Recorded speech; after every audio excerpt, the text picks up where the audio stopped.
जब भी मुझे लेट होता था तो मेरे ब्रांच मैनेजर सुमित सिंह वो मुझे अक्सर ये बोलते थे कि तुम परेशान हो तो मैं तुमको छोड़ाऊंगा, जब मेरी फैमिली है, मेरे हस्बैंड मुझे लेने आते हैं, मैं आपके साथ क्यों जाऊंगी। और उन्होंने गंदे तरीके से मुझे घूरा, ये मैं जानती हूँ, बट केबिन में इसलिए कि केबिन में कैमरा नहीं है ताकि किसी को इस बात का प्रूफ ना मिले।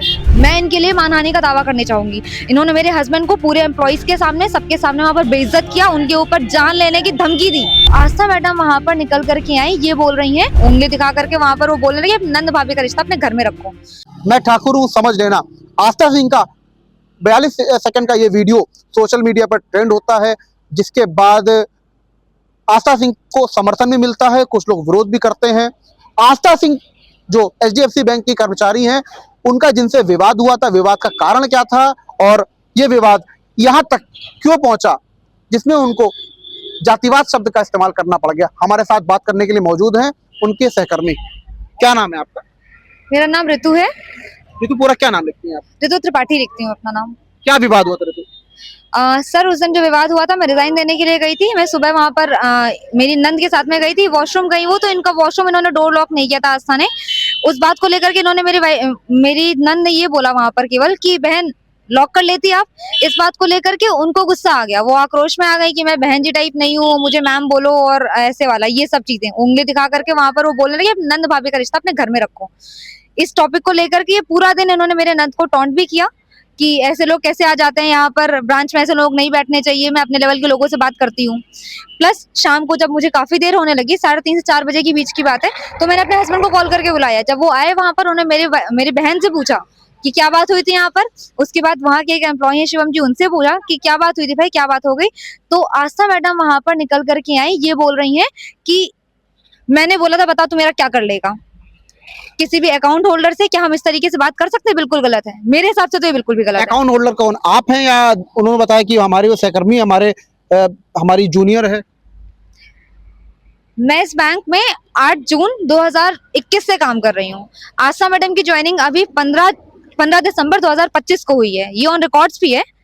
आप समझ सकते हैं कौन किसका जूनियर होगा और कौन किसका सीनियर है। विवाद किस बात पे हुआ है बेसिकली? आप रिजाइन देने का रीजन क्या रहा? मेरा रिजाइन देने का मेन रीजन ये था कि पूरा जो बैंक स्टाफ है, जब से मैंने इस बैंक में, इस ब्रांच मैंने जब से ज्वाइन किया है, सबका टॉर्चर करना, टॉन्ट करना, मेरे साथ बदतमीजी करना, टाइम का हमेशा लेट होना, मुझे टाइम पर मैं नहीं छूट पाती थी। 31 दिसंबर की बात है, 31 दिसंबर 2024 को सब जानते हैं कि वो न्यू ईयर की नाइट होती है, सब लोग कैसे लड़के शराब वराब के नशे में लोग घूमते हैं। उसके बाद भी मेरे बैंक मैनेजर ने मुझे 11 बजे वहां पे छोड़ा, जबकि बताते हुए कि मेरी 8 महीने की बच्ची घर पर अकेली है, मेरे हस्बैंड उसे अकेले नहीं संभाल पाएंगे। मेरा बच्चा रोता रहा, बिलखता रहा, लेकिन मैं वहां पर 11 बजे वहां से निकल पाई। 11 बजे तक क्या काम होता रहा? वहां उन लोगों का काम जैसा कुछ काम नहीं था, जबरदस्ती रोका हुआ था, अभी नहीं जाना है। और इस बात के लिए अगर मेरे हस्बैंड ने वहां उनसे पूछा कि सर क्यों लेट हुआ, तो क्या मेरे हस्बैंड ने गलत कुछ किया था? जिस बात को वो लोग बोल रहे हैं कि मेरे हस्बैंड का वहां पर बैंक में वो लोग बोलते थे या ये चीजें बोलते थे, ये केवल वो टाइमिंग के लिए बोलते थे। अभद्रता का आरोप लगा आपके हस्बैंड पे? बिल्कुल भी नहीं। जिस दिन की बात है, जिस दिन के लिए अभद्र नेचर की बात कर रही हैं, मेरे हस्बैंड वहां पर जाकर के मेरी बहन से उन्होंने पूछा कि क्या बात हुई, और शिवम से पूछा। आस्था सिंह से ये बोला भी नहीं गया था। उनसे एक सिंपल शब्द उनकी जाति को लेकर के, जातिवाद को सूचित करना मेरा कोई इंटेंशन नहीं है, ना मेरा या मेरे हस्बैंड का, किसी का भी ऐसा कुछ भी नहीं है। यहाँ पे उन्होंने अपनी जाति शो की है। मैं भी ब्राह्मण हूँ, मुझे गर्व अपने ब्राह्मण होने है, लेकिन मैंने ये चीज प्रूव नहीं की। क्या ब्राह्मण होना मेरी गलती है? इसमें कोई गलती नहीं है। मैं शोषण बर्दाश्त नहीं करूंगी, क्यों बर्दाश्त करूं मैं? और प्लस लास्ट में मैं एक चीज ये बोलना चाहूंगी, मेरे मुख्यमंत्री योगी आदित्यनाथ से एक अपील है, गुहार है उनसे कि मुझे न्याय दिलवाएं, इसकी निष्पक्ष जांच करें। अगर कोई हस्बैंड, कोई पति अगर अपनी पत्नी के लिए ये बोल रहा है कि उसको टाइम पर छोड़ा जाए, उसको समय पर छोड़ा जाए, तो ये कहाँ से गलत है?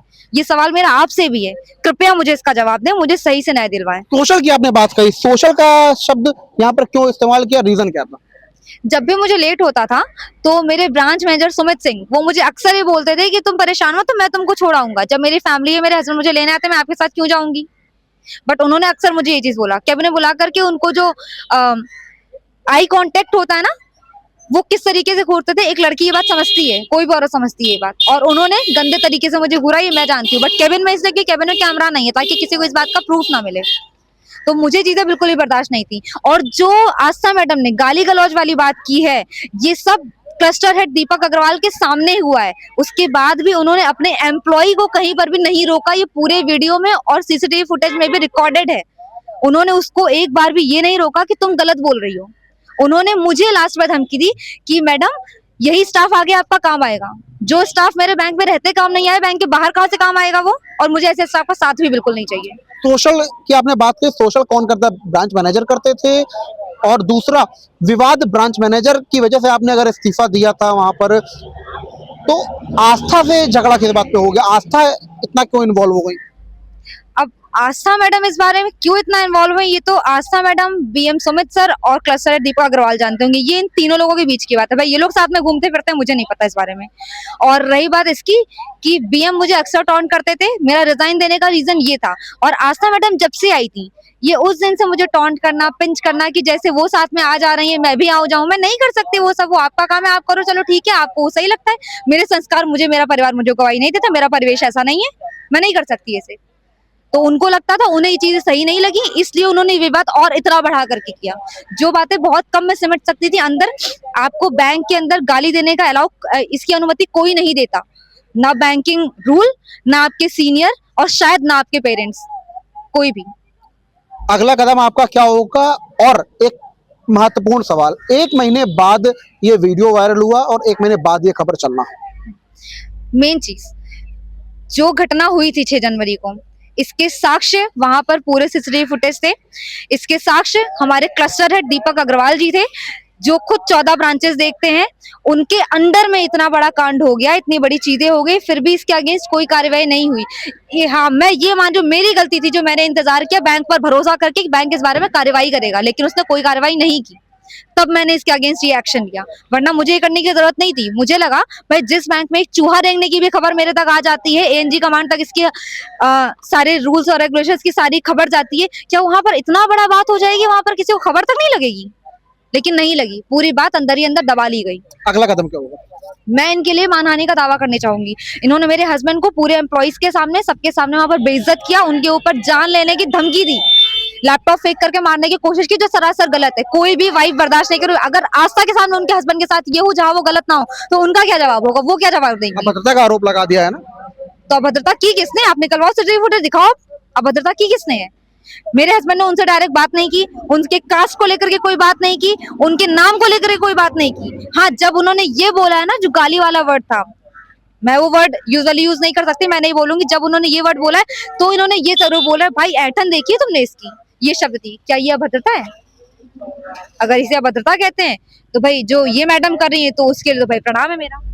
तो ये थी हमारे साथ ऋतु त्रिपाठी, जिनका साफ तौर पर कहना है कि बैंक के जो सीनियर्स थे वो सोशल करते थे, जिसकी वजह से इन्होंने रिजाइन डाला था, और रिजाइन डालने के बाद बैंक इनका रिजाइन एक्सेप्ट नहीं कर रहा था, जिसकी वजह से ये विवाद हुआ। अब देखने वाली बात ये होगी कि आखिर पूरे प्रकरण में क्या कुछ निकलकर सामने आता है, क्योंकि जिस तरह से ऋतु ने बोल दिया है कि अगर वो मैं ठाकुर हूं तो मैं भी गर्व से बोलूंगी मैं ब्राह्मण हूं। जर्नलिस्ट आयुष के साथ प्रांजल मिश्रा, न्यूज़ 24 कानपुर।